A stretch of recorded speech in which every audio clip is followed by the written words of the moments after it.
Pasado alauna ngunya na hapon namatean sa nagkapirang parte kan Luzon ang 5.3 magnitude na linog. Sigun sa Fivox tectonic o paghiro kan daga ang origin kan linog kung sa inanotaran ang epicenter kay ni sa parte kan Tinaga Island sa Vinsons, Camarines Norte. Katakod kay ni intensity 5 ang namatean sa mga banwaan in Mercedes asin Jose Panganiban, Camarines Norte. Intensity 4 man sa banwaan in Daet, parehong probinsya. Intensity 3 sa mga banwaan in Ragay, Pili asin Irigas City. Intensity 2 sa Tabaco, Albay, asin Sangay, Camarines Sur. Asin intensity 1 man sa Legazpi City, Albay. Mientras tanto, tulos man na nagpaibakwar nin mga estudyante ang nagkapirang eskwelahan sa Kabikolan.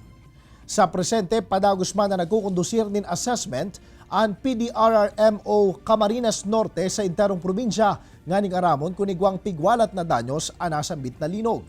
Alagad day man pigahali ka na hensya ang posibilidad nin aftershocks. Nagpagaramduman ng Fivox sa publiko kan mga dapat gibuhon tuyong may linog, siring kan duck, cover and hold. Although we're not expecting any damages, may na rin po na una-una, patingnan pa rin natin yung ating mga structures natin, especially kung may nakita tayong mga damages, no, may mga maliliit na pitak, patingnan sa mga eksperto kung